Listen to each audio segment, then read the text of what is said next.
Bukas na rin. Bukas. Ito, pisi ka. Pinako. Kapili na. Gamaya ako ah. Nah, ganyan yun. Kailangan pinapilagay mo. Makapil muna. Tama na. Lamay lang ako. Ay, pas-pasa. Kaya i-relax na kami. Yung niya ako nagkatod.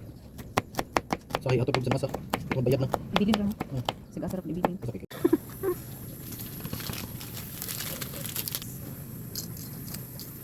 Ito dito.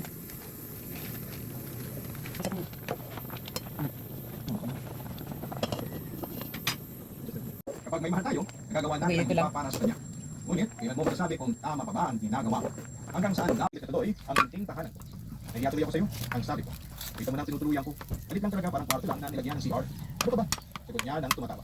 Wala namang kaso sa akin, ang malinanay naman niya ay hindi tinitiro kapag lasing ang tatay. Kahit matabilang na ng tatay niya ay walang ginagawa ang nanay niya. Hinahayaan lamang siya ng nanay. Kahit sa pakitidon ng kanyang ama, hindi tinitiro ang nanay niya, parang wala itong naririnig. Pakiramdam niya na walang pakialam ang tatay niya sa kanya. Kasi daw ang panahon ay isang bansang wala sa bahay nila, upang iwasan ng tatay niya. Kasi siya, kaya nandito siya sa alak, isasabi mga anak niya. Ano sa mo? Tuwing nagwawalwal siya parang siyang nagkakalap sa bahay.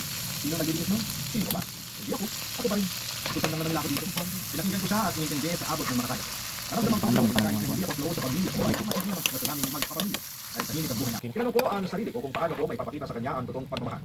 Yung pagmamahal na inawat kami ng mga kapatid ko. Tapos dinuro-duro ako ni tatay. Wala siya sa akin. Pinalayas niya ako. Pahagi niya sa akin. Habang halos hindi siya makahinga sa kakayak. Ikaw lang sakit-sakit na. Yung sakit-sakit marinig yun mula sa kanya. Ayaw niyang gawin yun sa akin.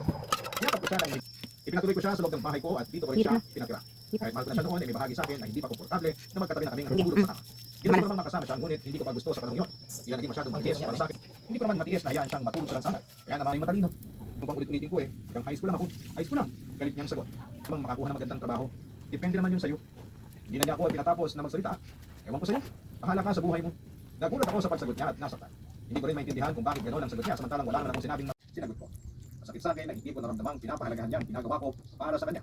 Ito yung kabanata ng buhay ko.